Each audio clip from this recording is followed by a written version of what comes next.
So I'd like to invite Dr. Mukund for the next talk on OSA hypercapnia with obesity, and he is Sir is the Deputy Chairman of API Pune, President-elect of the Maharashtra Association of Physicians, and the EC member of API Maharashtra State Chapter, consultant physician at Sashwat Sushrut Krishna Hospital Pune, and Managing Director of Sushrut Hospital Pune. So we welcome you, sir, for the next. And thank you very much, Vaishali madam, to invite me to speak on OSA and OHS. So, as we know, this OSA, hypercapnia, and obesity, this is a triad wherein the patients most of the times do get problems related to the heart. So, it is the topic given is broken hearts and expanding waists. So, around the epidemiology, 10 to 20% of the estimated prevalence of OHS among the patients with obesity and OSA. We will see what differences are there between OHS and OSA, because these two are different entities. And almost 90% of the OHS patients have coexisting obstructive sleep apnea. And most of the times it is underdiagnosed. It is basically because we have to keep the high index of suspicion, and it is generally due to lack of high index of suspicion, we can say, and routine arterial blood gas testing in obese or OSA patients. Whenever such kind of patients come to us, we do not say, do the ABG directly. And by that, many a times we miss such patients. So what is the clinical significance of it? It is strongly associated with increased ICU admissions and hospital length of stay. And OHS carries much higher, more immediate risk of right-sided heart failure and early death due to OSA alone if untreated. So it is frequently recognized late, often at the point of acute decompensation. So this obesity, OSA, and hypercapnia, this is a triad wherein, as we know, the obesity is mechanical and metabolic driver with BMI of more than 30, with visceral and upper body adiposity most relevant to this disease. And in OSA, it is a nocturnal upper airway collapse, recurrent apneas and hypopneas with associated symptoms or comorbidities. And in hypercapnia, as we know, if the PaCO2 is more than 45, we say hypercapnia. So OHS is all these three conditions together. It may not be always that the patients of OHS have OSA, but it is 90% of the times the OHS patients have OSA. The OHS, also we know it is called Pickwickian syndrome. It is defined as a obesity plus chronic daytime hypercapnia plus sleep disordered breathing. Once the other causes of hypoventilation are excluded, the other causes as in neuromuscular or respiratory or metabolic causes. Together, this triad forms a progressive self-reinforcing clinical loop, not three independent diagnoses. So, and as I mentioned, it is the mortality is very high in these patients. So we know parallel rise with global obesity and metabolic syndrome rates. Estimated prevalence of OHS is 10 to 20% in patients of OSA and obesity. And the other way around, if the patient is having OHS, 90% of this OSA is there. So it is strongly associated with increased ICU admissions and hospitalization, significantly underdiagnosed due to lack of routine ABG. Um, a met, what do we say regarding expanding waist? A metaphor for central adiposity and visceral fat accumulation. The visceral fat behaves as an active pro-inflammatory endocrine organ and directly alters the respiratory mechanics and lung volume profiles. It serves as a visible indicator of hidden cardiovascular and metabolic risk.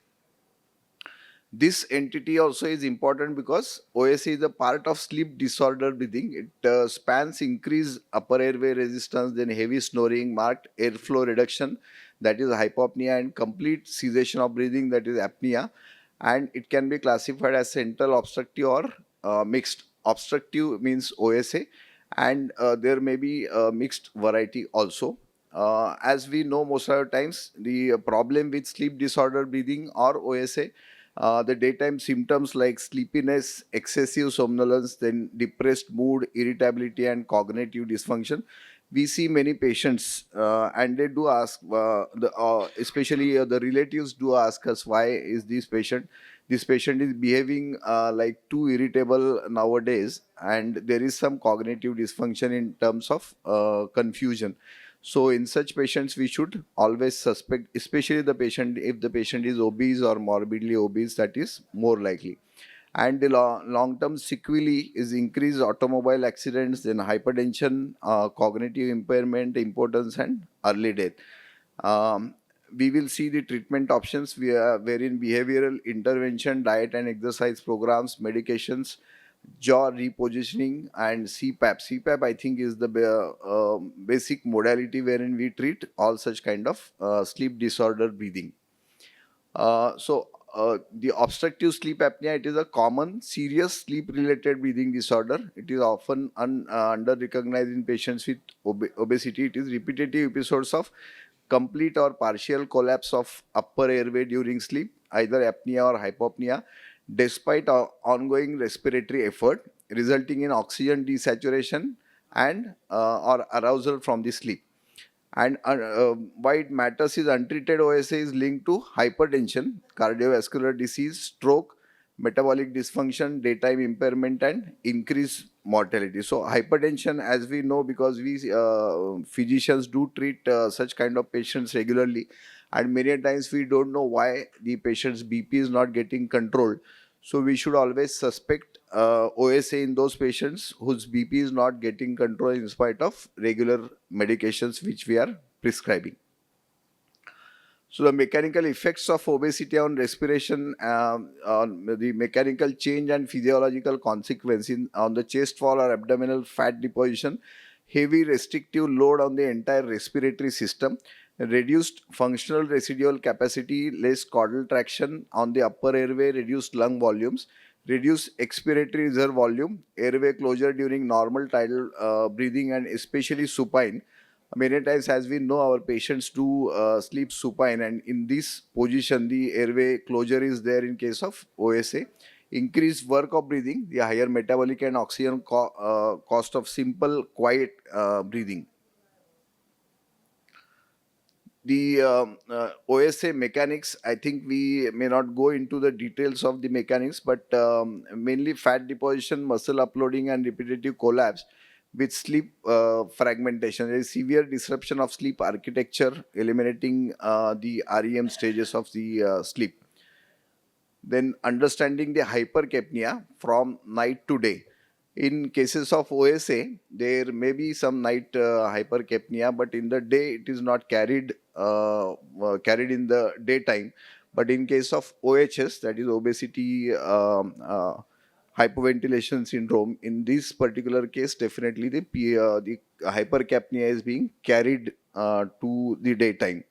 So here in the daytime, arterial CO2 tension of above 45 develops in alveolar ventilation fails to match metabolic CO2 production, and it is driven by a combination of severe sleep apnea events and a blunted central respiratory drive. Mechanics alone rarely explain daytime hypercapnia and begins as a nighttime phenomenon during sleep disorder breathing, then progressive to chronic daytime retention as compensation is overwhelmed. The OHS loop, as I was mentioning, so in OHS we get 90% of times OSA is there, but 10 times there may not be OSA, but sleep disorder breathing definitely is going to be there. And hypercapnia is the diagnostic hallmark of OHS. As mentioned, because we miss most of our times because we don't do ABGs regularly on OPD basis, what we can do is we can see the bicarbonate levels. if the bicarbonate levels are less than 27, we can safely rule out OHS. If it is more than 27, then it doesn't diagnose, but we can definitely suspect that the patient is going to have the OHS. As we say in many times in cases of pulmonary embolism, normal D-dimer rules out pulmonary embolism. Here also we can say the bicarbonate levels, which is easily being done in on the venous sample. If the this thing bicarbonate levels are less than 27, it almost rules out the OHS. So there are two converging pathways: the mechanical and neurohormonal. In mechanical pathway, decreased lung volumes and increased work of breathing, impaired respiratory muscle performance, and reduced tidal volume. And in neurohormonal, there is increased CO2 production plus leptin resistance, reduced central respiratory drive, blunted response to rising CO2. As we know, whenever there is some rise in CO2, the our normal response is somewhat hyperventilation so that we can wash out the CO2. But here the response is blunted and rise in CO2 continues. So increase PaCO2 and hypoxia. There is altered neurotransmitters, reduced arousal, and further reduced respiratory drive, and increased bicarbonate compensation then locks in the new higher CO2 set point. I think this is somewhat busy slide which we already discussed. There is, as Dr. Vaishali was mentioning in the previous talk, leptin resistance leak. It is a most of the time it is a theoretical thing. As of now, there is no direct evidence, but it is a respiratory stimulant, and leptin administration stimulates ventilation and prevents hypoventilation in leptin deficient obese models. And obese individuals produce high leptin levels but develop central resistance, reducing its neural drive to breathe. So it is like insulin resistance. We say there is some leptin resistance in cases of obesity and especially in OHS.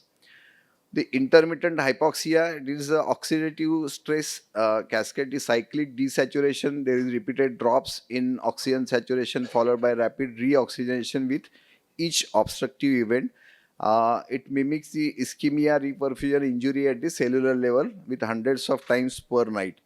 And oxidative stress generates systemic free radicals and reactive oxygen species. So all these mechanisms ultimately are related to why do we get more cardiovascular events in cases of OSA and OHS. So endothelial and inflammatory injury triggers vascular endothelial dysfunction and a systemic inflammatory state. Pulmonary hypertension also is one of the hallmark, although it is not diagnostic. But most of the patients with OHS have pulmonary hypertension, maybe mild, moderate, or severe. Over a period of time, the patients do develop cor pulmonale. So the alveolar hypoxia triggers the strong pulmonary vasoconstriction and vascular remodeling. Chronic hypoxia causes structural remodeling of pulmonary arterioles, and there is fixed narrowing increases the resistance within lung circulation. Then right ventricular overload, the RV pumps against the persistently high pressure. So that is why the patients do get RV overload, and ultimately cor pulmonale, the compensatory hypertrophy, dilatation and loss of contractile efficiency with right-sided heart failure. So the OHS patients are more prone for right-sided heart failure. And there is also involvement of left side of the heart, wherein the negative intrathoracic pressure during the apneas increase the LV overload, hypoxia and hypertension drive LV hypertrophy and diastolic dysfunction and HF with preserved ejection fraction. So we do get so many patients with HF with preserved ejection fraction, and we don't know what exactly is happening to these patients in spite of the ejection fraction being preserved. Why are they getting failures? In cardiac rhythm, as I mentioned, there are multiple ways by which there are so many fibrillations, the atrial fibrillation, and many times the sudden cardiac death risk is also there. बऱ्याचदा आपण म्हणतो patients आपल्याला नातेवाईक सांगतात patient झोपेतच गेला. So I think, as we know, most of the times, the fibrillations, either atrial or ventricular fibrillations, those kind of things do happen, and the patients, it may not be only the coronary mechanism, but because of this cardiac dysrhythmias, the patients do get sudden cardiac death. It is very common, especially in patients with OSA and OHS. And regarding the systemic blood pressure, as I mentioned, persistent sympathetic surges and RAS activation produce difficult to control, often drug-resistant hypertension. So those patients who have drug-resistant hypertension, we should always evaluate a patient for OSA. And in case of OSA, we should remember it may not be always related to obesity. So OSA is obstructive sleep apnea, and it can happen with the patients who don't have obesity also. So the drug-resistant hypertension, these patients we should definitely screen for OSA. This I think we just discussed, and this is the respiratory mechanics, wherein in patients of OHS, excessive CO2 production is there, altered lung function and mechanics, and weakened ventilatory control, and cumulative time with apneas and hypopneas. So as I was discussing, what is the difference between OSA and OHS? In OSA, the temporary breathing pauses exclusively during sleep, and in OHS, shallow, inadequate breathing that persists while awake. So the patients do get such kind of breathing when the patient is awake. Then daytime CO2 in OSA, the patients do clear the CO2 normally, but in case of OHS, chronically elevated hypercapnia, it is almost 24 hours a day. Body weight, as I mentioned, OSA can happen at normal body weight also, in lean individuals also, but most of the times it is obese individuals. But in case of OHS, it is generally strictly in those patients are obese. Actually, most of the times the morbidly obese patients do get OHS, BMI of more than 35 or 40. In diagnostic criteria, I think in both cases we'll have to do sleep study and apnea hypopnea index of more than 5 per hour diagnosis OSA, and without daytime CO2 retention, which is important, and wherein OHS BMI is more than 30, sleep disordered breathing with ABG PaCO2 more than 45. So for diagnosis, we'll have to do ABG, but we can definitely see serum bicarbonate levels before, if we want, if the patient doesn't want to do ABG. And health risk has increased risk of hypertension and heart attacks in case of OSA, and in OHS the mortality is much higher. It is more immediate risk of right heart failure and sudden death. Sometimes the clinicians do get confusion in OHS and COPD, but I think COPD most of the times we do know how do we diagnose. So in case of OHS, the severe obesity, daytime hypercapnia, and no primary airway obstruction. So there is no directly airway obstruction in case of OHS, whereas in COPD, irreversible bronchial obstruction is there, and generally it is smoking related. BMI of more than 30, it is, as I mentioned, often more than 40, that is morbidly obese. And in COPD, any weight patient can get COPD. And smoking history is there in COPD, then sleep risk scores very high, that is top bang. We will discuss about this particular score. And in COPD, it is not specifically elevated. Spirometry will definitely diagnose COPD. Generally in OHS, there is a restrictive pattern, and in COPD, that is obstructive pattern. Metabolic parameters, high serum carbonate levels, high triglycerides, and metabolic syndrome features are there in OHS, and there are less specific metabolic association of COPD. So the basic symptoms, loud disruptive snoring with gasping or choking sensation, then excessive daytime sleepiness during routine activities. आपण बरेचदा पेशंट्सना किंवा नातेवाईक आपल्याला सांगतात बरेचदा की patient सारखा दिवसा पण झोपतोय किंवा सकाळी 10 वाजले तरी त्यांना काही आपल्याला असं वाटतं की काहीतरी हेवी ब्रेकफास्ट घेतल्यानंतर घेत असेल, झोपत असेल, पण the such kind of repeated repeated episodes of daytime sleep, we should always think of OSA and OHS. Morning headaches from nocturnal CO2 retention, then severe daytime sluggishness, cognitive slowing, and mood changes. And sometimes we see bluish discoloration, that is cyanosis and swollen legs in the advanced disease. On the physical examination, BMI of more than 30 and increased neck circumference. Most of the times we do see regarding the waist circumference and all, but in case of OSA, neck circumference is also important. More than 17 inches in men and 16 inches in women. And dependent pitting edema from right heart strain, plethoric or cyanotic facial appearance from chronic hypoxemia. This is a typical case of 54-year-old male. The complaints been severe daytime sleepiness, morning headaches, and leg swelling. Uh, the patient has history of loud snoring for years together, frequent gasping during sleep, falling asleep while driving. Then the comorbidities, this patient type 2 diabetes and hypertension, which was difficult to control. Weight of 122, height 175, BMI of around 40, VP of 152 by 94, and SpO2 88. This also is one of the factor we have to see. We always see in the clinic after at least COVID, we have started seeing the saturation of each and every patient. Before that, it was not that common. But SpO2 of 88 or less than 90%.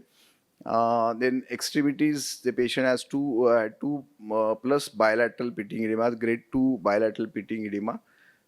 Here the patient's bicarbonate was 31, as I mentioned. If it is less than 27, it rules out OHS. ABG of pH 7.36, PaCO2 52, and PaO2 of 58. That is awake hypoxemia. And pulmonary function test was of restrictive pattern, and polysomnography, that is sleep test, the AHI of 54, that is severe OSA, 45% of sleep time with SpO2 of less than 90%, overnight CO2 rose to 58. So the sleep test is ultimately the diagnostic along with ABG. The patient had severe OSA coexisting with chronic daytime and nighttime hypoventilation. That is obesity hypoventilation syndrome is confirmed. As we already discussed, the screening test is bicarbonate level, then we have to do ABG, and ultimately the sleep test, that is polysomnography. It can be done in two ways, either at home or in the sleep center.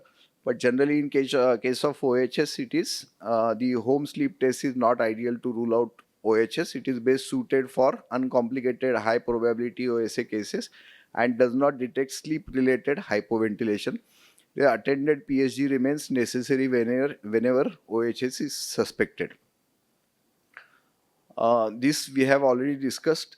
Suspected OHS, we have to see these serum bicarbonate levels, and this stop bank questionnaire we will discuss in a minute or two. So this is a stop bank questionnaire. This is, I think, important for us, the clinicians, to suspect. How do we suspect the OSA? So this is S is snoring. Do you snore loudly, louder than talking, or loud enough to be heard through the closed doors? That we ask for OSAs. The snoring should be loud enough to be heard through the closed doors.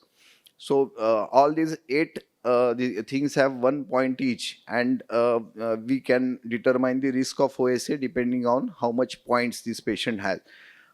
Do you often feel tired, fatigued, or sleepy during the daytime? Falling asleep while driving or talking also. This also is one of the points. And has anyone observed you stop breathing or choking, gasping during the sleep? Because the partner or somebody who is sitting with the patient definitely can tell us that the patients do stop breathing or choking sensation is there in between.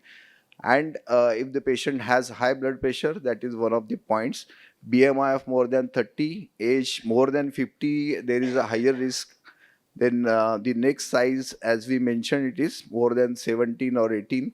And male, in cases of male, it is higher risk. So if the points are between 0 to 2, there is low risk.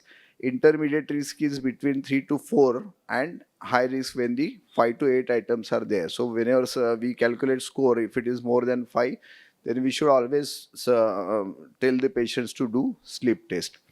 This is also one of the clinical score, Epworth Sleepiness Scale. Here also there are different 8 points, and these are routine points which we see, and we have to scale a patient depending on whether the patient is sleeping more, depending on 0, 1, 2, 3. Slight chance of dozing off, moderate chances of dozing, or high chances. In which situations reading, sitting and reading book और article. आपण बरेचदा म्हणतो की आपल्याला पुस्तक वाचताना झोप येते, पण हे बऱ्याच सगळ्या गोष्टी एकत्र घेतल्या तर definitely will tell us what whether it is the patient is prone for OSA or OHS. Watching TV in your living area, then sitting inactive in a theater or meeting, in a car for an hour without break, lying down to rest in the afternoon, sitting and talking with someone directly, sitting quietly after a lunch without alcohol, stopped a few minutes in traffic or at a light. So traffic, so these are 8 points, and we have to ask the patient and the accompanying relative whether such, 4-point scoring we have to ask. And if the score is 0 to 5, there is lower than normal daytime sleepiness. 6 to 10 is normal level of daytime sleepiness. But 11, 12 mild daytime, 13 to 15 moderate, and 16 to 24. So those patients who have more than 13 score, we should always subject them to the sleep test. So the management framework, it mainly depends on reversing the hypoxemia, clear hypercapnia, reduce CV strain, and prevent right heart failure. The main stay of the management is, I think, CPAP, where if after diagnosing a patient with either OSA or OHS, we can start a patient on CPAP trial. Many times, as we see in patients who are diabetic, though are not ready for taking injections, in this case also CPAP, many times the patients do say that we don't want, but we'll have to tell them the what are the benefits of having this CPAP. And it requires lifelong adherence, patient education, and close medical tracking. This is a chronic disease management issue, and not a one-time fix. When OHS is confirmed age, the apnea hypopnea index, where we can see this through the sleep test, is more severe OSA, wherein CPAP is the first line. Then if it responds, then we have to continue CPAP. And if those patients who are non-responders, the inadequate control or recurrent admissions, can go ahead with NIV, that is BiPAP. CPAP and BiPAP are the two treatments for OSA and OHS. But generally, in case of OHS, we should avoid giving the oxygen directly, unless if the patient is, in spite of having CPAP, BiPAP, the patient is getting hypoxemic, then we should think of giving the oxygen. Otherwise, it blunts the response of a patient, and then the patient can get more CO2 retention. As we mentioned, it requires a dual approach: respiratory support and weight reduction. It aims to reverse the nocturnal hypoxemia and clear daytime hypercapnia, reduces chronic cardiovascular strain and prevents right heart failure, and demands lifelong adherence, education, and close medical time. This PAP therapy is primary first-line medical intervention for OHS and OSA, and improves alveolar ventilation, allowing the lungs to blow off excess CO2, restores normal sleep architecture, and relieves daytime somnolence. No specific medications are approved to cure OHS or hypercapnia. There are some in the experimental say that medroxyprogesterone, which is rarely used, and acetazolamide also is sometimes used. Weight directed, I think this has been discussed in multiple talks during this conference. So we know nowadays weight directed therapy and pharmacological options, including the bariatric surgery, are there. And ultimately, those are going to be definitive than the other options. This we discussed, and prognosis in untreated OHS, it carries significantly higher mortality than obesity alone, and death is primarily driven by progressive cardiovascular failure. And early recognition and PAP therapy dramatically shifts survival curves. Successful weight loss can change the long-term prognosis from poor to excellent. So this is a modifiable disease.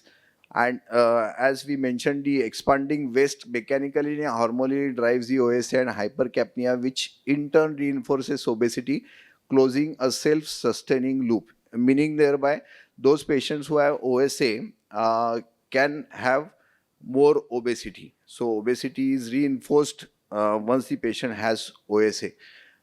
Don't stop at OSA. An obese patient with severe sleep apnea plus low daytime oxygen or high carbonate needs an ABG to rule out OHS. And diagnosis is staged: bicarbonate screen, then ABG, then the sleep test home sleep test alone cannot rule out OHS. The Pickwick algorithm guides PAP choice: CPAP for AHI more than 30 and NIV for less than 30. Hypercapnia marks an advanced stage of respiratory failure and drives the cardiovascular toll. Early PAP and permanent weight loss remains the two pillars of the that save lives. Thank you very much for patient listening. थोडासा जड आणि अवघड topic होता, पण I think many of us have taken something that is especially the differences between OSA, OHS, COPD, and we have to give importance to this particular entity, so that the nowadays it is very important for anyone to have a quality of life. So this, once we take into consideration these two topics, the quality of life of our patients definitely is going to improve. Thank you very much. Thank you, sir. And I think you've made this topic so clear to us. It's a very important clinical topic also. And we see this all the time in OPD. So I'd like to ask the audience if they have any questions. The risk of diabetes also, as it Yes. increases the risk of hypertension and cardiovascular disease. Yes, ultimately, this obesity, OHS, all OHS is a part, like obesity is definitely there. But because as we see, there is daytime sleepiness, or the activity overall is so decreased, thereby the patients do not feel to go for exercise, and they, in spite of the fact that even if they want to, they don't go, or they like more than 15-20 minutes they don't exercise. So that is, overall there is a mechanism wherein the patients do get the hypertension and diabetes also. The risk of diabetes also is increased in patients of OHS.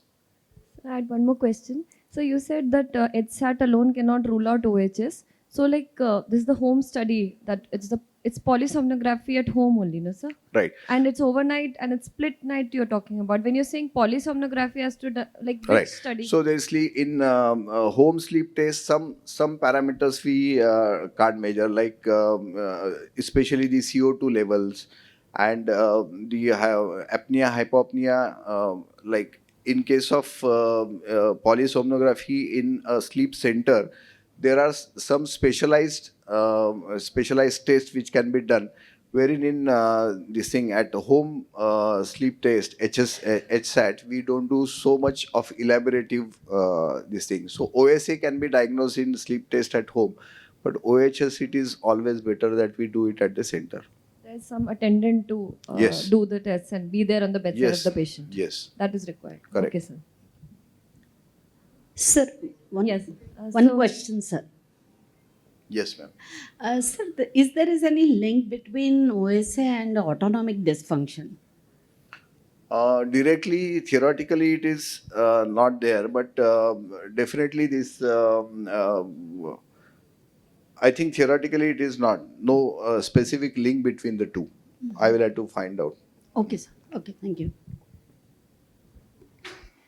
Sir, I'd like to invite you for the felicitation by Dr. Thank you. Vishali. Thank you very much.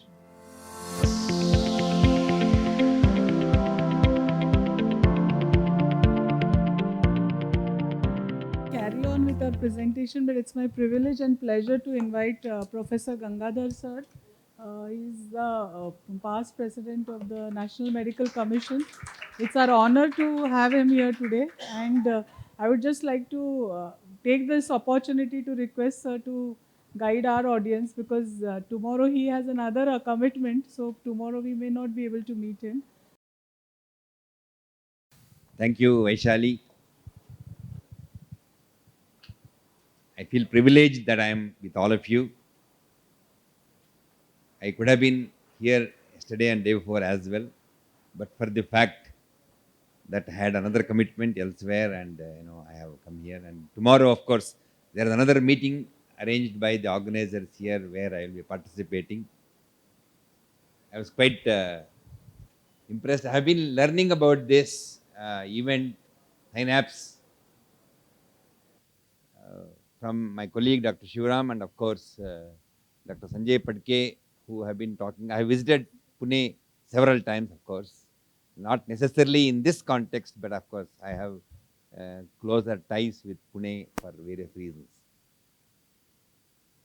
So I was reading the acronym and its expansion, Society for Prevention, Healthcare, etc., etc.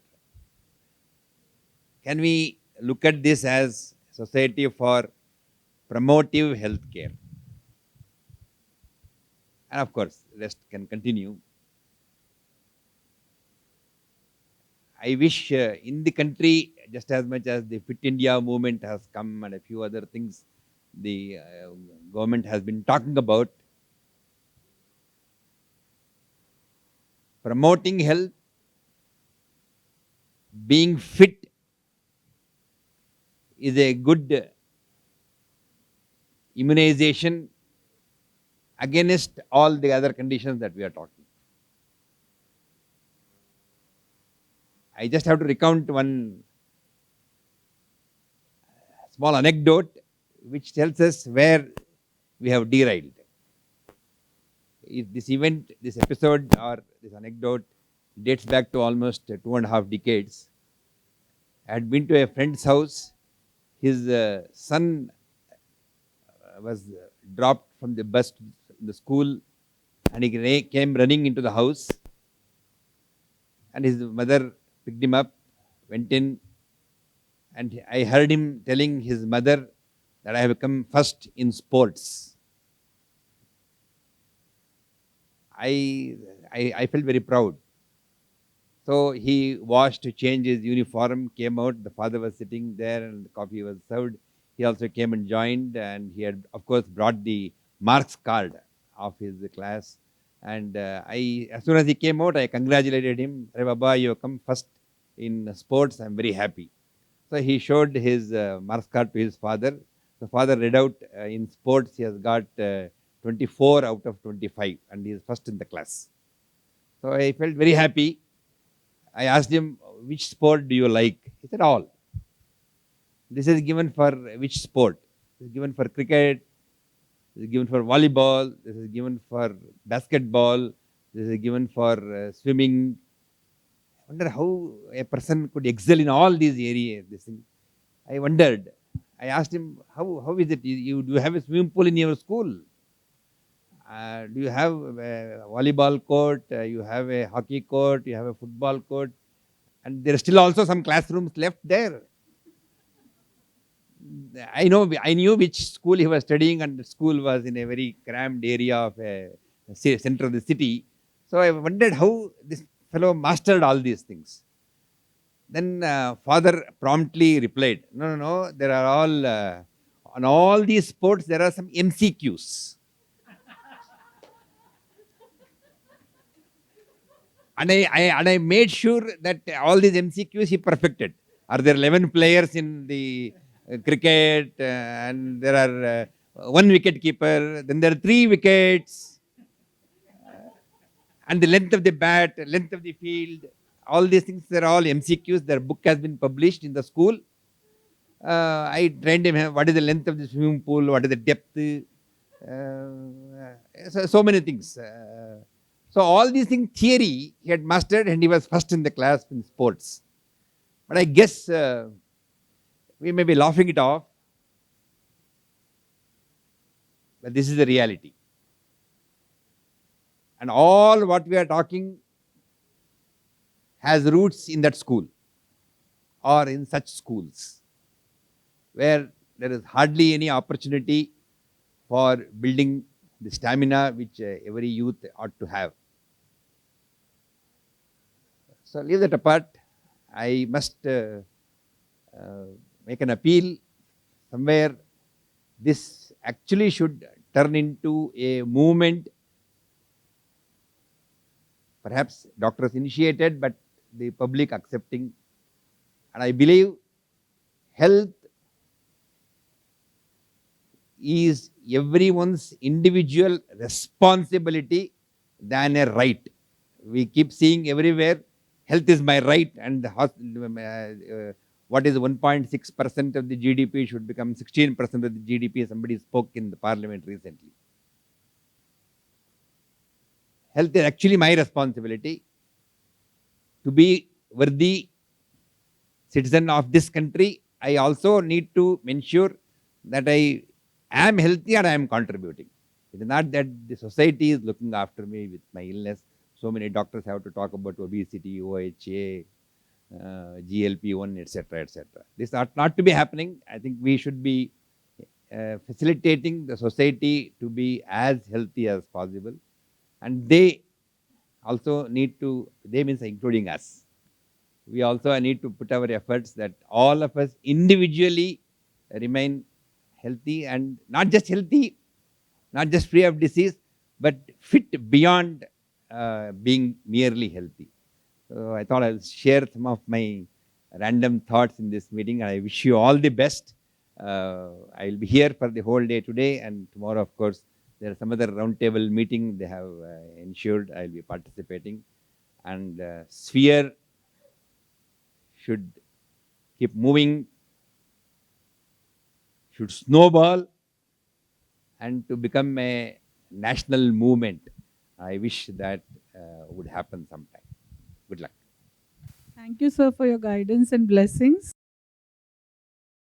I would like to now invite Dr. Amit Sinkar.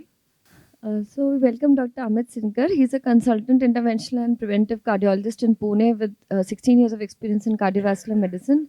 He has performed more than 10,000 coronary angiograms and or angioplasties and also pacemaker implantations. His interests are preventive cardiology and cardiac rehabilitation, lifestyle medicine, obesity, and cardiometabolic health. So we welcome you, sir, the next talk. For inviting me for today's talk. As my surname says Sinkar, Marathi people pronounce it as Sin Karnara, or English people consider it as Dubavnara, as a sinker. So just to keep you awake, I have taken the first line from the last talk's speaker, broken hearts and expanding waist, because I thought it is more apt for my talk, where we need to discuss about the hidden conversation between mind, metabolism, and cardiovascular health. So, if you look at this picture, most cardiologists aspire to have a Swiss Alp holiday after doing many angioplasties.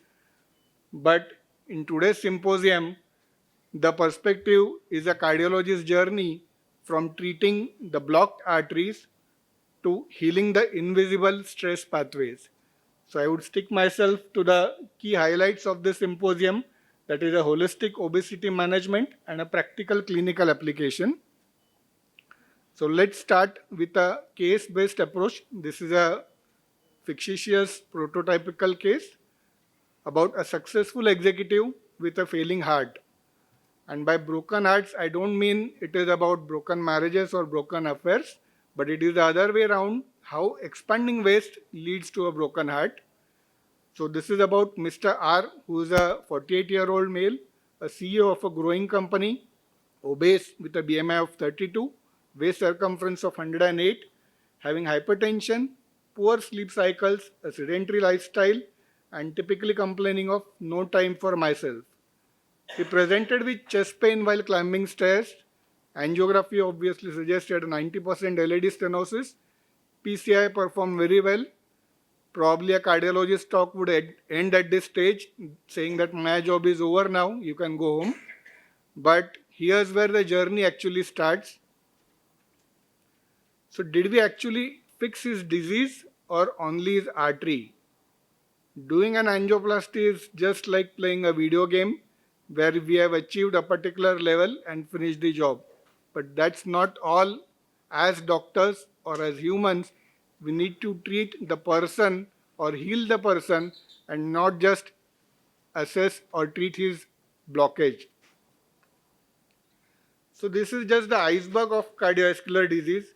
It actually starts from the mind below, which leads to stress, sleep deprivation, emotional factors that leads to insulin resistance, visceral obesity, inflammation, increase in endothelial dysfunction that would ultimately cause a coronary plaque rupturing to a heart attack.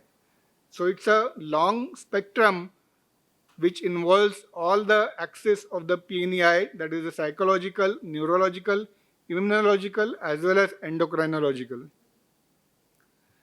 So here the artery is just the crime scene, but not always the root cause. The root is something else.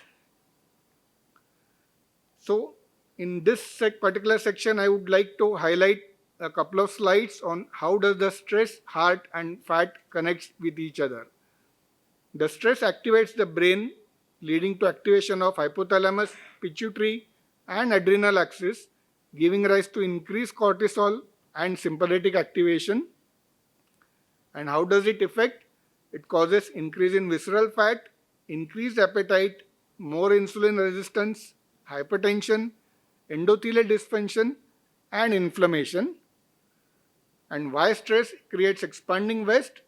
Chronically, the stress will increase the cortisol levels, again increasing the visceral adiposity with more and more inflammatory cytokines in the body that will further reduce the insulin sensitivity and leading to a metabolic syndrome. So here the key message is the stressed brain changes the shape of the body. How many of you are fans of Amir Khan movies? You must have seen that for the movie Dangal, he had gained so much weight, up to 97 kgs, and it took him another 5 months to lose those 28 kgs, but he had to undergo a rigorous diet, exercise and psychological modulation to reduce that. I would skip the next slide for the time being. Adipose tissue is a fat organ that nobody wants to respect. It is not just a carry bag for fat tissue or a storage organ. It is an active endocrine organ. And by that I mean it produces leptin, adiponectin, TNF alpha and IL-6 like inflammatory cytokines as well as matrix collagenase proteinase. The consequences are it leads to further inflammation, atherosclerosis and thrombosis. So 6 months later, coming back to our original case, Mr. R is still having a belly circumference equivalent to a 6-month pregnant lady. Not much difference. Weight is just reduced by 2 kgs. However, his HbA1c has further worsened with uncontrolled blood pressure and still complains, I know what to do, doctor, but I cannot do it. So why do educated patients fail lifestyle advice? Is it that we are not talking to them properly or is it something else? So coming to the next section, what is the mind behind the patient's behavior? The missing link, not about the Mumbai-Pune missing link, but it is about the emotional eating. Stress leads to amygdala activation, causes a reward pathway activation, which is further enhanced by a high sugar, high fat food craving, which leads to temporary dopamine relief, which leads to more obesity and more stress. And it falls into a vicious cycle where stress leads to eating, weight gain, more guilt, more stress, leading to more eating. The heart-brain axis is actually a two-way communication. From brain to heart, it causes sympathetic nervous system activation with more cortisol and inflammation, and vice versa, from heart to brain, there is more heart rate variability with increased vagal tone, reduction in vagal tone and a distraction of emotional state. So the concept is a healthy heart needs a more regulated nervous system. Now, how can we have mind-body interventions to tackle these issues? We need to change our prescription. The traditional prescription, what I would have given earlier, is a statin, antihypertensive and anti-diabetic for this patient. However, actual lifestyle modification needs a new prescription, and these are the 6 pillars of cardiometabolic healing. One is nutrition, physical activity, sleep, stress regulation, social connection, a very important aspect. A patient needs to socialize well to remove or reduce his stress, and there has to be a purpose for his life. Now, there are various mind-body tools with enough cardiovascular evidence which support all these pillars. Meditation being one of them. Its benefits include reduction in sympathetic tone, increase in heart rate variability, and reduced anxiety. Also, yoga helps by further BP reduction, improved insulin sensitivity, and better autonomic balance. Proper breath work with slow breathing will reduce the respiratory rate, improve vagal activity, and improved heart rate variability. So after 1 year of aggressive lifestyle modification, Mr. R was able to reduce his weight from 102 to 88 kgs. His waist circumference reduced from 108 to 94. Blood pressure normalized to 125 on 80. His A1C also improved from 7.2 to 5.8. He actually stopped smoking and reported as I got my life back. So this was without any usage of medications for obesity lowering, but purely based on lifestyle modification. What actually changed for this patient? It was not just calories or exercise or medicines, but it was actually changes in his relationship with the stress. So he managed his stress in a much better way that gave him appropriate motivation to follow those lifestyle guidelines. And coming to the last section, what should be the practical take-home message? The cardiologist's mind-body prescription should have these questions in the initial assessment. For every cardiac patient, the 7 questions that must be asked: how's your sleep? What stresses you daily? How do you cope with your stress? What gives your life a meaning? Who supports you? Who manages your diet? And what is your level of physical activity? Because these answers are much more important than the actual complaints of the patient or the prescription of medications that we are going to give.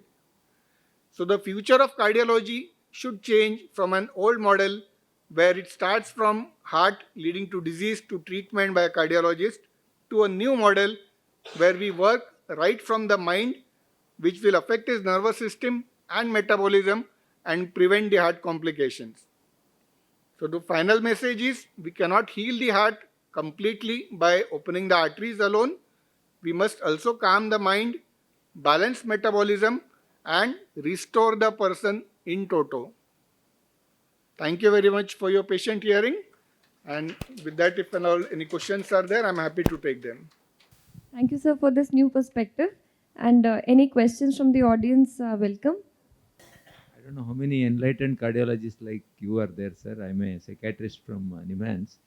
But it's very refreshing to see the fact that you look beyond the organ and you have looked at the. But for people who come to us who are worried about, let's say, obesity or the cardiac issue, how seriously should we ask them to follow up their, let's say, the BP or whatever it is, in terms of the medication but also the lifestyle advice? Do you think that it's a question of time, in the sense that, suppose borderline, is it better to ask them to see a cardiologist at the beginning itself, or is it going to worry them? That's a question I want to ask. Suppose somebody comes with a borderline BP of 140/90, what should be our approach? So even the national as well as international guidelines suggest that in borderline or pre-disease states or mild states, it is always recommended that a 3 months lifestyle modification program should be given to them and wait for its appropriate compliance. Reassess them after 3 months, then only you are advised to start them on medications. The lifestyle modification, however, still continues lifelong. Only problem is that it is very easy for a doctor to say go and follow a good lifestyle, but we do not have appropriate therapists or centers who can actually recommend them what is a good lifestyle modification program. So the need of the hour is to have more and more lifestyle modification programs or patient education awareness to make them understand what is a good lifestyle. And like medications, we need to have appropriate prescriptions for lifestyle modification. Thank you, sir. As a cardiologist, how frequently you think one should be advised even for the autonomic assessment? Because I don't think that most of the people they know about it or they do it regularly. While what you are saying that it is one of the most important factors that has an effect on heart. So do we have to have such kind of things also in a regular assessment, like we do all kind of biochemical parameters? Absolutely. Now, in autonomic nervous system, as far as cardiology is concerned, we have only heart rate variability to be assessed, and we have devices which are able to measure heart rate variability very easily. Unfortunately, sorry, unfortunately, it is not being advised so frequently because our practice is still focused on medications for most of the time, and only the newer medications boast of having a better heart rate variability as against the older medications, especially the antihypertensive ones. So I agree with you, heart rate variability should be assessed for every individual whom we are suspecting autonomic nervous dysfunction. Can it be a good motivator for the patient that after giving some kind of intervention, if we are able to show them that your HRV has been improved, because 100%. that could be a good motivation for the patient Absolutely, also. absolutely. So any measurable parameter where we can show them difference, especially by non-pharmacological means, is definitely going to motivate them to continue those lifestyle modifications in the long term.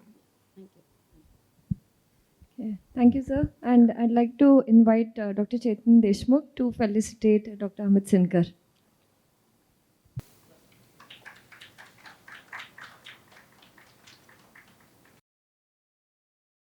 It gives me pleasure to invite Dr. Chetan Deshmukh. He is the first DM medical oncologist in Pune and Tata Memorial Hospital, and is a consultant medical oncologist at Dinanath Mangeshkar Hospital and Orchids Breast Health Jahangir Hospital, Ruby Hall Clinic.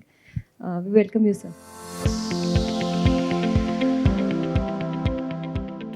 Thank you.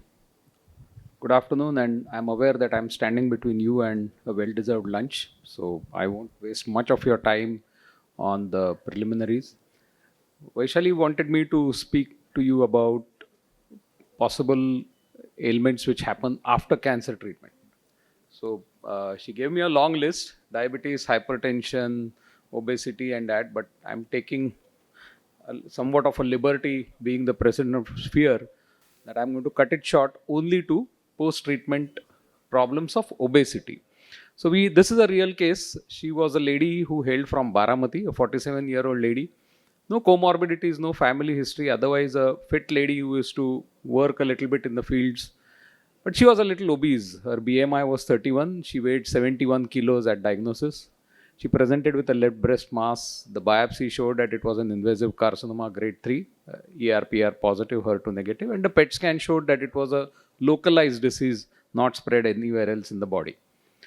Now, it is a documented fact in several systematic reviews, meta-analysis, that obese women have a higher risk of stage 3, stage 4 disease and grade 3, grade 4 tumors respectively. And more so who are luminal A or luminal B type, meaning ERPR positive, HER2 negative types. This lady underwent modified radical mastectomy. The histology showed a tumor which was around 3.5 centimeter, but there were 5 positive axillary nodes. So this was stage 3 breast cancer, PT2N2. She completed her planned course of chemotherapy and radiotherapy. Her weight at the end of treatment was 84 kilos and she had developed diabetes. Now, what happened? How did she manage to gain so much of weight? So we dug a little deeper into her history. One day, one of my assistants had told her that you should eat very well, you should eat good, nourishing food. So her mother, this lady's mother, took her under her wings and decided to take her daughter away to her native place and fed her all kinds of things which are normally given post pregnancy. So she used to eat badamacha shira, dinkache ladu, and all that kind of stuff. And as a result of all these dry fruits and milk product stuff, she kept on increasing weight. Plus, as a part of her chemotherapy, she receives steroids, dexamethasone, in the dose of about 8 to 12 milligrams once every 3 weeks, or sometimes once every 2 weeks. And that also adds to the problem of weight gain. Now, and of course, there was no exercise because she had gone to her mother's place. So there, her brother's wife was doing all the work. She was not doing any work. So she was no exercise, a diet rich in calories, and that is how she landed up with obesity compounded by the occurrence of diabetes. So does it affect her chance of cure? Yes, it does. Obesity increases the risk of recurrence and mortality by 35 to 40%. So that's very high number, especially in postmenopausal hormone receptor positive patients. Now this lady was perimenopausal, 47-year-old. A couple of years down the line, she's going to hit menopause, and then her 84 kilos and diabetes is not going to be good for her breast cancer. She already has a slightly advanced disease, stage 3 disease. So that is going to increase her risk of recurrence. It will also increase her chances of an all-cause mortality. This has been very well documented in a narrative review published just last year in 2025. Again, another study from All India Institute of Medical Sciences, they did a retrospective analysis for almost 10 years. They studied demographic, clinical, tumor characteristics, baseline weight and height. They all retrieved these from medical records. And the primary outcomes which they studied were disease-free survival and overall survival. 41% of women were technically obese. They had a BMI of more than 27.5 and 35% were overweight of these postmenopausal women. Proportion of women who were ECOG status 2. All of us have an ECOG status of 0. We don't have any symptoms. A person who walks into my OPD has an ECOG status of 1 because the person comes with symptoms. ECOG 2 is a person who often spends a lot of his daytime in bed because he is tired, because he is fatigued, because he is symptomatic. So women who were significantly obese there was a high chance that these women have a lower performance status or increased performance status, which eventually affects their chances of treatment. And look at the disease-free survival. Median disease-free survival for overweight, 110 months. Median disease-free survival for frankly obese, 107.2 months. And compared to normal or underweight women, 194 months. So there is almost a half unit drop, almost the survival chances drop by half for women who are obese or overweight. So if you adjust it for menopausal status, comorbidity, clinical stage, receptor status, everything, BMI more than 27.5 was the single most important factor which was associated with a poor disease-free survival.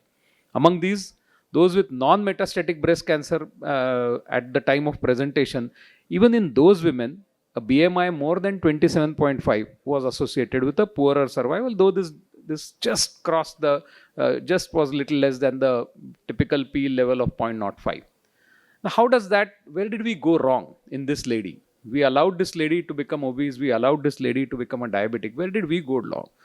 First is we don't pay attention. As oncologists, we don't pay attention to lack of gaining weight because most people believe that during chemotherapy you lose weight. People believe that chemotherapy side effects are terrible. They don't allow you to eat normally.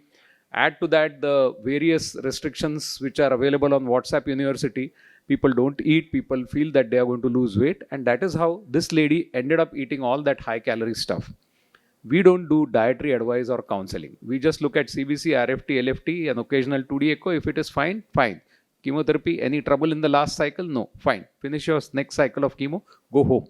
Patient is also very happy. At the end of chemotherapy, as soon as the last pint is on, they want the file to be sent for billing and they want the discharge summary to be made. They don't wait back and talk to us about other issues like diet, exercise. And we don't discuss about physical activity at all. Who should discuss physical activity? Is it me? Is it the treating oncologist whose job is to give chemotherapy, decide chemotherapy, plan chemotherapy, manage toxicities. Is it also my job to talk about physical activity, or it's somebody else? I should employ a counselor, I should employ another exercise therapist, or whatever, a physiotherapist. Who should be doing this work? Now, this question, fortunately, has been sorted out, at least for colon cancer. This is the latest version of National Comprehensive Cancer Network guidelines, which are considered the Bible for American insurance. So if it is there in the NCCN guideline, the insurance company will reimburse it or pay for it. Latest version, 2026, this year's version. Look at the right-hand side. All stages on the left-hand side, right from in situ carcinoma, TIS, to T4N2, meaning a very, very advanced disease, all of them at the end of treatment point to one single factor: discuss and facilitate options to achieve goal of at least 150 minutes of moderate to vigorous physical activity per week. Now, this has come in the guideline. So, insurance has to obey by it, doctors have to obey by it. There is no choice. So, it is the doctor's job that I should be prescribing some kind of physical activity, some kind of exercise for my patients. This is for colon cancer. And why did it come for colon cancer? Because of this excellent study, the challenge study, published last year in New England Journal of Medicine. Challenge is an acronym. It stands for colon health and lifelong exercise change. And they have made it into, jumbled it into a word called challenge. Interesting study, a phase 3 randomized trial comparing effects of providing health education materials alone, what we normally do. We give them a pamphlet, we give them a booklet to read, that this has all the necessary information of exercise, diet and activity and whatnot, compared to a 3-year structured exercise program in patients with colon cancer who had completed adjuvant chemotherapy. Close to 900 patients, remember, not a pharma study. It was a study sponsored by investigators only from Canada and Australia. Median age 61. More than 1/3 of patients, more than 65 years of age. So a fair amount of elderly people were there. Almost 40% people were classified as obese, median BMI 28. 60% had some comorbidity, hypertension, diabetes, high cholesterol, some kind of cardiac issue. Stage 3, 90% of patients, so fairly advanced cancers, not in situ cancers, fairly big tumors, and almost half were non-smokers, meaning the rest half was smokers. Now, what did they demonstrate with this 3-year structured exercise program? The risk for disease recurrence started reducing at the end of 12 months. That's almost at the end of 1 year. If you see the top graph on the left-hand side, at the end of 12 months, the curve starts separating, the orange curve being the exercise curve and the blue curve being the health education curve. It starts separating at 12 months. So the risk of recurrence starts reducing at the end of 1 year itself, and it remains reduced. The curve then goes almost like a straight line till the end, and that was at the end of a follow-up of almost 100 months. So that's close to 8 year plus of follow-up. For overall survival also, the curves start separating a little later, maybe around the 3rd, 4th year, but then once they separate, they remain separate. So exercise significantly reduced the relative risk of disease recurrence by 28%. You may feel that 28% is not a great number, but just to remind you that in oncology, for 2.5% patient, 2.5% benefit, we change our chemotherapy protocols. So 2%, 3% is considered a very, very significant number as far as oncology is concerned. 28% is huge. This kind of a difference, this kind of a benefit in survival is not even achieved by the latest immunotherapies and the fancy IBS and ABS and all those kind of expensive therapies which come day in and day out. The improvement in disease-free survival was primarily driven by reduction in liver recurrence, reduction in new primary cancers, and other like breast cancer, prostate cancer, and of course colorectal cancer.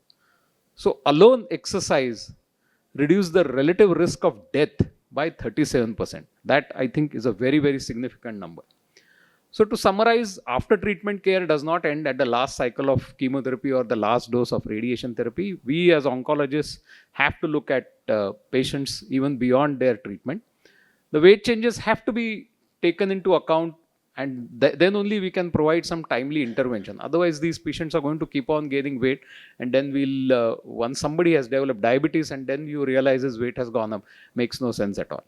exercise and physical activity must be part of every prescription. Though the study was for colon cancer, probably the same results will be replicated if you do this study with any other cancer, any other lifestyle cancer, breast cancer, endometrial cancer, hepatocellular carcinoma, any cancer. I'm sure you're going to get the same results. And improved fitness will help both all cause and cancer related mortality.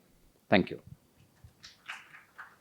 Thank you, Dr. Chetan. And before we break for lunch, it is my privilege to felicitate our beloved mentor, Dr. Gangadhar sir.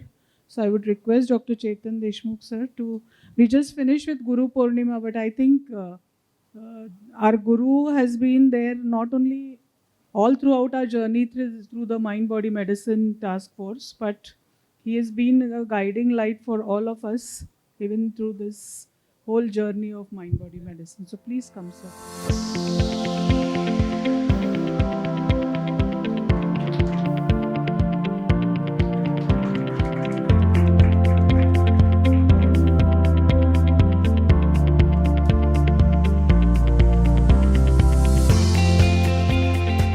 Last year, the same season, we had a privilege to be mentored by Sir, and Sir had actually given us a Guru Mantra last year that we have to take this concept of obesity prevention as a mother disease on a national scale. It is not only important to speak on this on the stage in terms of the theoretical literature, it has to translate into benefit to the community. And I remember a very simple anecdote he told me that if you make use of a measuring tape and just measure the waist circumference, you can actually prevent the use of a stethoscope and a doctor needed. So it is that simple, and we tried doing this in the Ganpati festival, and unfortunately, very tragically, we found that layman doesn't know the importance of waist circumference. So it is a very tragic situation that the community outside is least aware about visceral adiposity and adiposity related problems. We as doctors keep on discussing this in the forum on stage, but I think it's high time we take it to the community for the benefit of the society. And I think this is the biggest Guru Mantra which Sir has given us. And I promise you, Sir, that we will definitely take this ahead from Sphere and CBM Trust both. And to add to that, the best part is, that his ideas have really been very attractive, and multiple national medical associations have expressed their commitment to it. So the Indian Psychiatric Society has expressed wholehearted commitment to join the mind body. On the body side, the Endocrine Society of India, the RSSDI, and the API, so the Physicians Associations, the Specialty Endocrine Association, and the Psychiatry Association itself perhaps is a sort of unprecedented first in India, where different medical associations are coming together and joining hands for a certain agenda. So we have really therefore no words of, expression of gratitude to him. So we remain thankful not just for igniting the thought that people, whether they are in the public sector or in private sector, that they need to work on a certain agenda. So it has given us a very clear direction. And Vaishali madam. Sir is actually here for an important agenda that we are, as part of different societies, we have this agenda for taking this task force or this activity into the community so that we can have, each society will have their own plans as to how they can bring awareness about obesity as a mother disease and how they can help it through their own concepts. So Psychiatry Society can help through the mental health aspect, the P aspect that we spoke about. And maybe Neurological Society and API can help us through the autonomic improvement aspect. And I think there's a lot of work to be done in the community on this. Similarly, we have something like a yoga, which has been a traditional health strategy, which we have underutilized all these years. And yoga related neuroregulatory training is what we want to take to the society for the, even for the benefits of the kids. So in schools, in colleges, so we are aiming at primordial prevention to the tertiary prevention. So I think we as doctors are dealing into the secondary and the tertiary aspects. But where we are talking about primordial prevention, it is a time to train the teachers in schools. It's the time to train the kids in schools. It's the time to train the people who are into the curriculum, that is the MBBS curriculum, the BAMS curriculum, all the paramedic staff. So I think Sir has a bigger vision for all this, and I'm sure that he's going to keep on guiding us into all this through his wisdom and through his experience all through. So from our side, we are going to do our little bit. From Endocrine Society, I can ensure that we can take hormonal health to the community. From the physician's point of view, we can take the neurological health to the community. And from the psychiatry side, I think Dr. T.S.S. Rao has already promised us that he would take it to the mental health into the society. And we have Professor Shivram sir over here who is ready to help us with the Niman's group. And definitely it's not a single man's job. When we are talking about prevention of non-communicable diseases, it's a teamwork. It's a teamwork of societies, individuals, and not only, as sir rightly mentioned, it is each one's responsibility.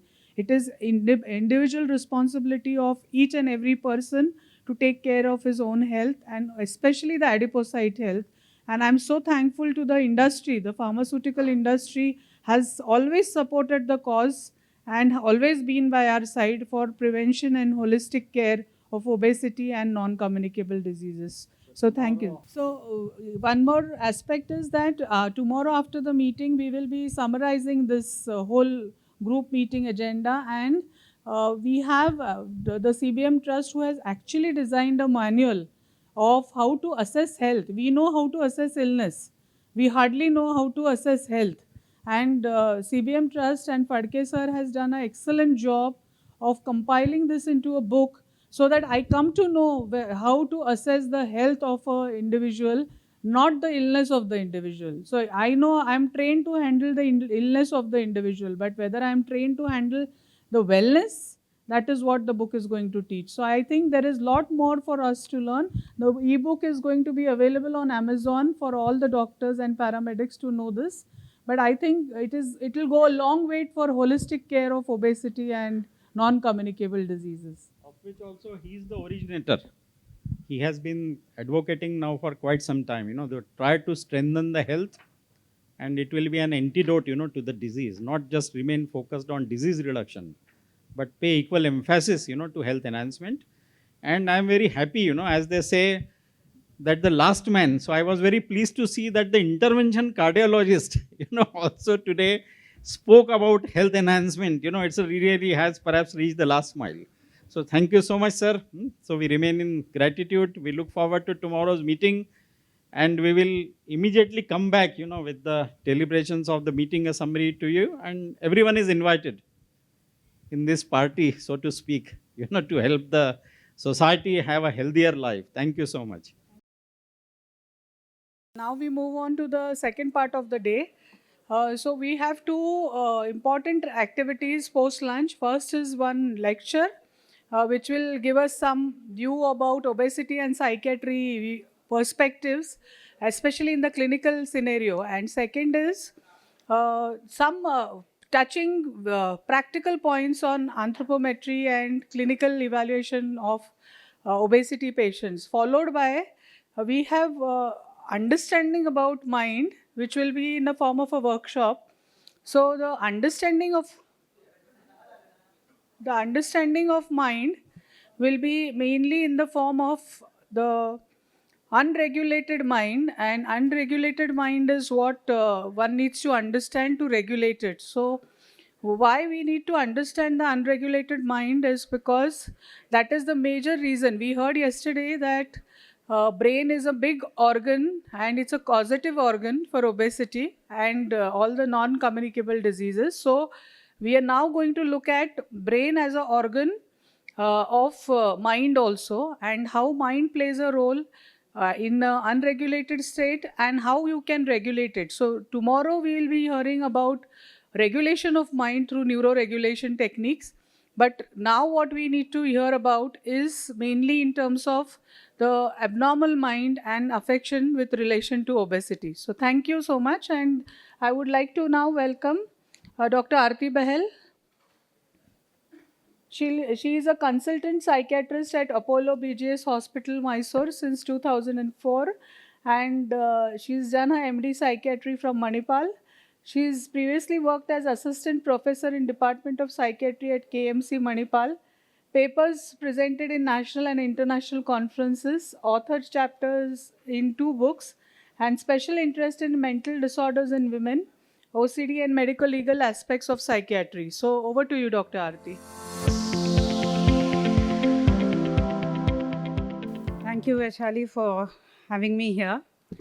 And a big shout out to you for continuing your journey into mind body medicine for such a long time and all by yourself. So, we've all been discussing about various physical disorders that are associated with obesity. I'll be speaking about how, our mind is associated with obesity. And this mind affection is not alone related to the biology of it, it's also related to the psychological or the socio-cultural aspects of obesity. And I thought I'll call it a biological synapse, just like the conference is named a synapse, so that it creates more of, connections between various departments of medicine. So this is a case-based exploration of, obesity. Rather than, pointing out at isolated things of how we deal with obesity, we should have a unified biological intervention is what I intend to present today. So I'll take this example. This patient came to me only about 3 weeks back. I'll call her Anusha. I've changed her name. She's 29 years old. She's a software engineer. She's working in a hybrid mode. Lives with her husband on the first floor and parents on the ground floor. She came to me with a history of depression. She had sad mood, lack of interest in doing anything, sleep was disturbed. She had no, enthusiasm to carry out any activities of daily living. There was very less motivation to exercise, and that escalated to binge eating, especially to deal with her negative emotions. Her BMI at present was almost about 31. She was experiencing a severe marital strain with her husband off late. And actually, she had come for consultation after one such fight with her husband, because the husband, actually being a very patient person, was trying to, instill into her exercise and diet, which she was not, relenting to. He got very irritated one day. He shouted at her very badly. Both of them had a very, unusual kind of a quarrel, which they never used to have at home. And the next day, she landed up in my OPD. Along with that, there's also a history of polycystic ovarian syndrome, or the PMOS, like it's called these days, which was just diagnosed 2 years back by OBGYN. And she's also been recently diagnosed with pre-diabetes for the past just 3 months now. So, we know how important diet and exercise intervention is in this lady. So we'll just go through this lifespan that she has. She described herself as a cheerful but chubby child. Okay. Now, being chubby is not easy in a place like India, who actually body shames people. So she was always bullied at school, and she was body shamed even by her family, especially by her mother. Her mother and her younger sister were lean. Okay, they're both still very lean. So mother has been very critical about her being obese. So she would go on insisting that, you don't do anything, you just sit in one place, you don't exercise right from childhood. And that made this girl even more oppositional in her mind. And she used to even more not listen to her mother whenever she used to shout at her. So her ways of coping with her mother's irritation or her criticism used to be just sitting in a room by herself, looking into her phone, not heeding to any advice that her mother used to give about diet and exercise. One event at the age of 15 that occurred in her life was a big changer. There was an extended family which went out for a picnic. And the cousins thought of having a running race in which she ran. And when she came back, huffing and puffing, there were a few of her aunts who were laughing and giggling. And one of the aunts says that, oh, Anusha, you should never run in front of me ever again with that body of yours. And she felt extremely shameful. After that, she went on a crash diet, almost to an anorexic level. She restricted her calorie intake to an extreme limit. She would just throw away food without the knowledge of her mother. She would take the tiffin to the school, but she wouldn't eat. She would give it off to her friends over there. And she lost about 10 kgs of weight at that time, which was reinforced by all the society's compliments that she suddenly starts to receive from everyone else. Oh, Anusha, you're looking so good and so nice. But as I told you, her relationship with her mother still didn't improve. And 6 months later, there was a fight with her mother, and that made her go into a lapse. She stopped dieting, she stopped all of her physical activities, and she put on another 15 kgs of weight at that time. So she lost 10, she gained 15. The net result was, plus 5 kgs. After that, the maternal criticism went on escalating. 17 years of age, she enters college. She did her BE. And second year of college, one of the family friends gets a marriage proposal of his son to her.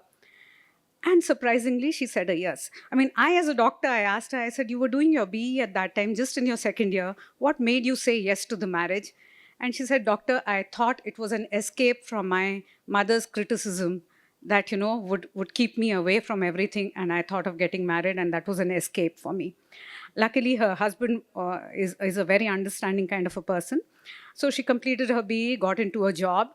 And at about 26 years of age, they thought that they'll conceive. So all along, she had irregular menstrual cycles, which went unnoticed even, they were noticed, but, they were not taken into cognizance. So mother never bothered about her irregular cycles, but she only bothered about the way this girl looked. So at 26 years of age, they tried to conceive, but naturally they couldn't conceive. So at 27 years of age, the couple goes to a gynecologist, and there she was diagnosed to have PMOS or PCOS.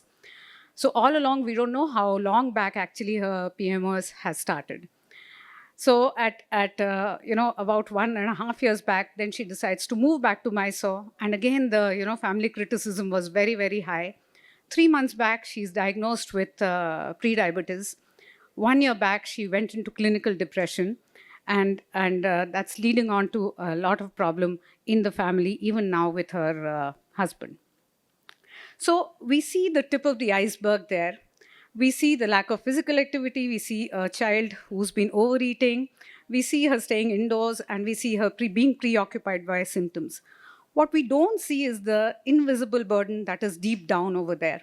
There's a massive structure there of stigma and trauma that this girl has faced throughout her life, of bullying, having a lot of social anxiety, because of obesity, she wouldn't want to go and face others.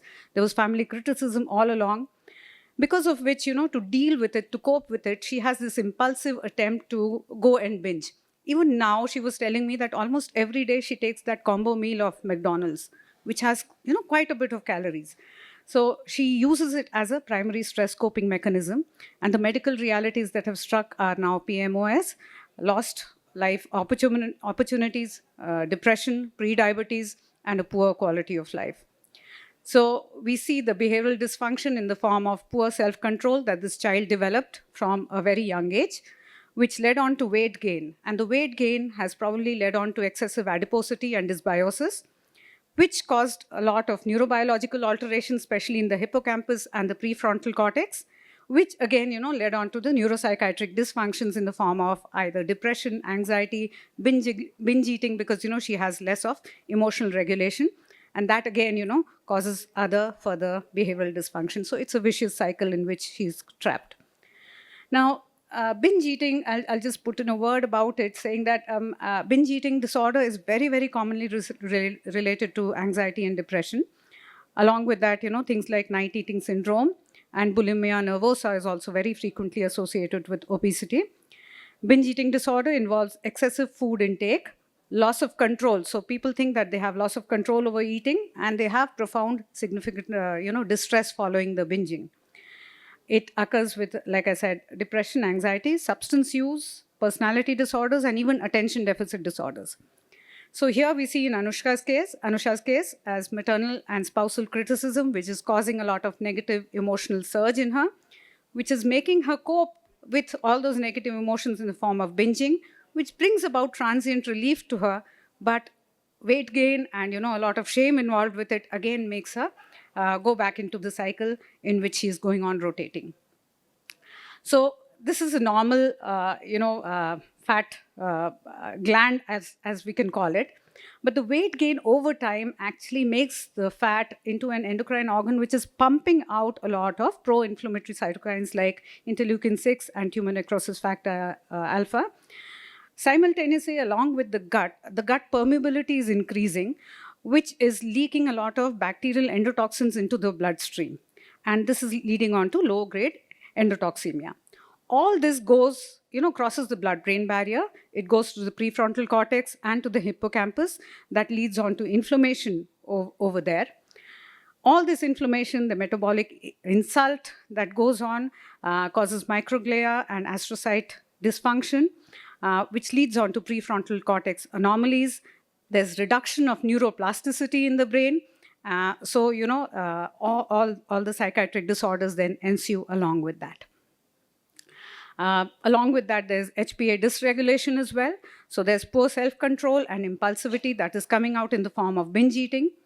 There's clinical depression that the patient has presented to me with. There's very low motivation because of the clinical depression. So how much ever you as clinicians will be sitting and telling the patient to diet and exercise, this patient will not be able to do because of the depression.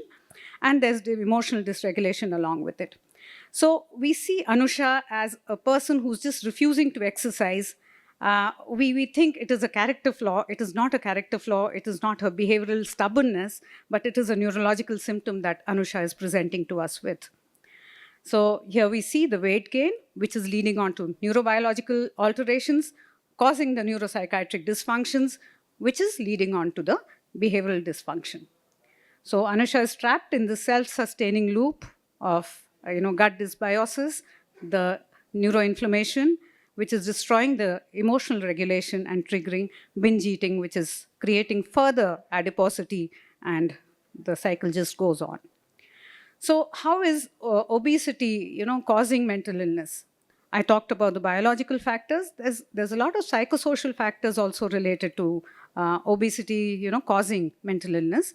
The intense stigma that is associated with obesity. We all always, look at and admire people who have, very thin figures. Social anxiety, this child is not able to go up and talk to others because of her obesity. There's a lot of bullying that has gone on in school. So in Kannada, they call people who are fat as dummi. So she was called dummi all along in school. There's lots of life opportunities, probably when she wanted to conceive, she's not been able to conceive. That is also causing a lot of mental, challenges in her. And how does mental illness, cause obesity? Behaviorally, there is very low motivation to exercise. So she's staying indoors. There's a lot of impulsivity. And binge eating has become a mechanism with her to cope with all her, sorrows. Iatrogenic, going forward, she may have to be put on medicines, especially for her depression. Most of the psychiatric medicines will have some kind of a weight gain. So we have to be careful about that as well. So the behavioral management of obesity, it includes a lot of steps. I'll just go on it one at a time. The first part of it is psychoeducation. So in very, very plain and simple terms, we need to educate the patient about how and why the obesity has taken, and how we are going to treat, explain the various treatment mechanisms and the choices that are involved, and let her choose the best possible option for her. Setting objectives. Now, when a patient comes to you, her weight was about 80 kilos. Probably you will tell her that, you just need to lose about 15 kgs weight. Easier said than done. So break it down into very, very small goals. Say that, you lose weight about, say, 2 kgs in the next 1 month and come back to me the next month. So breaking down all those goals into smaller steps will really help her out a lot. Then there's a self-monitoring feedback loop that we tell these patients to, follow. We tell them to observe what and how they eat, track the food, accompanying and along with the food, like when you binged, what kind of thoughts were there in your mind when you binged? What could you have done further to, overcome those thoughts rather than going and binging? Tracking weight. So overall, the patient feels more accountable for the food intake and exercise, and that will lead on to a better and sustained behavioral modification in this patient. The stimulus control. So, like in alcohol, we say that, whenever a person who's left alcohol crosses the bar, each time, he's connected to the bar again and wants to get back over there. Same thing applies to obese patients. So whenever they see high calorie food lying in front of them, and whether or not they are hungry, they just want to grab it and take it. So we tell them how not to keep high calorie food around in the house and keep fruits easily accessible. So we tell them cut fruits and keep it in your fridge so that, if you're hungry, you have something to grab onto immediately rather than going and looking at the chocolate bar. Place reminders to exercise. So keep your walking shoes right next to your bed as soon as you wake up. Keep a sticky chit on the mirror so that you go and you brush your teeth and you see that I need to exercise today. A chit saying that so that you can go and exercise that very day. Also, along with that, learn to deal directly with the underlying emotions rather than turning to food, because internal stimulus or internal craving is a major factor in these patients, which makes them go on and binge or eat in frustration or sadness or whatever emotion that they are being exposed to. Also teach them problem solving. Now, many patients who give up on their kind of diet, they restrict their diet, they usually land up into certain kind of problematic situations. External problems like a social function where 2-3 days there's a wedding and they find it very difficult to say no to food over there. Teach them how to say no to people regarding food.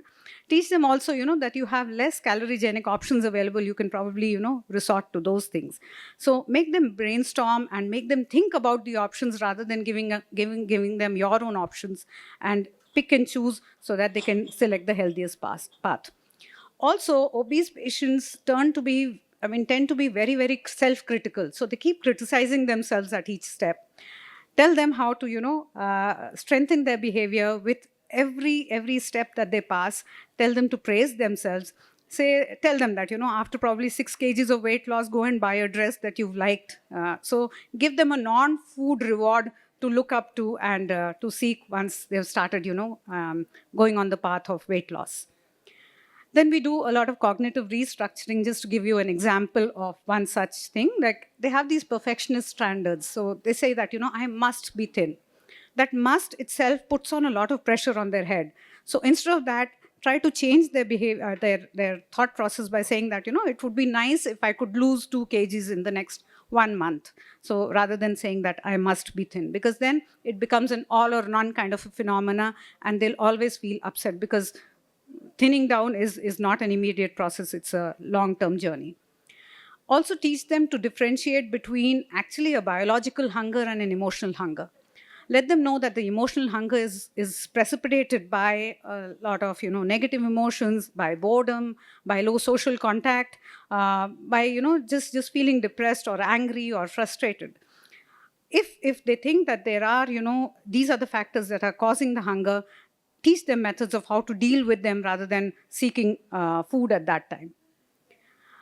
Also, in any chronic illness, be it hypertension, be it diabetes, be it obesity, or even in psychiatric disorders, there's a lot of relapses that patients go through. So you'll see them, they're fine for 2-3 years, and suddenly they are back to square one, as in how they came to you maybe on day one.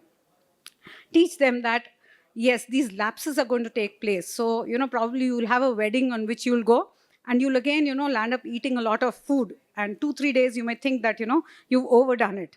Or you may slip back with, some kind of ill health, and you may not go out and exercise for 1 week. And then you'll start gaining weight again. You will gain probably 2-3 kilos in 15 days' time. But that's only a lapse. Don't let it go into a relapse. So don't go down on the trajectory. If you're a little down, build up on the trajectory and then go up and make that situation again comfortable for yourself. The other things are like the family dynamics. For example, no TV while eating, so that they can have more mindful consumption of food. Exercising together as a family probably would actually do wonders for them, because then you're accountable for it, and there are people who are there to share the responsibility. Address the family views of weight.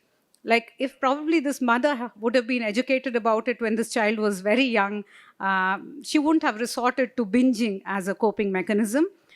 If she was rightfully criticized, than wrongfully criticized.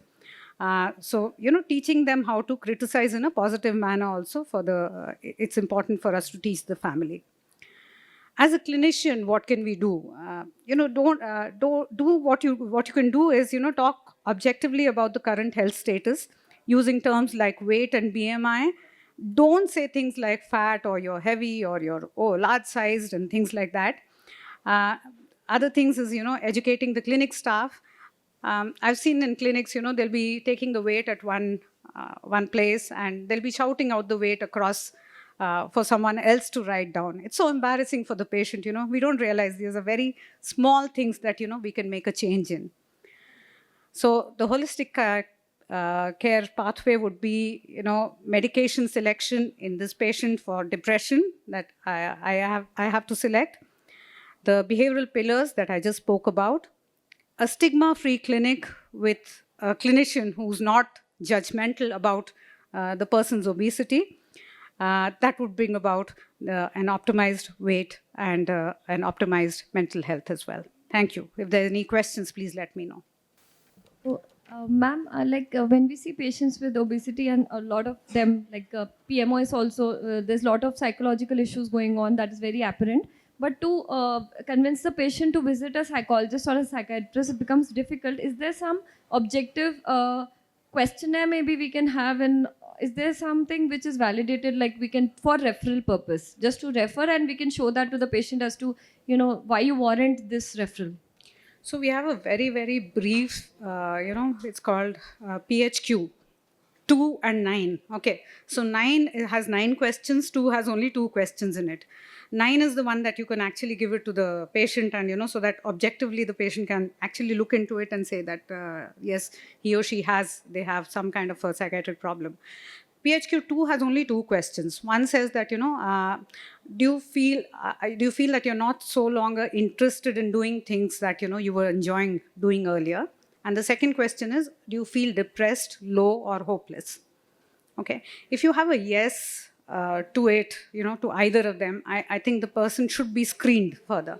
PHQ9 is a questionnaire that we give out, okay, which can be, done on the basis while they're sitting and waiting for you.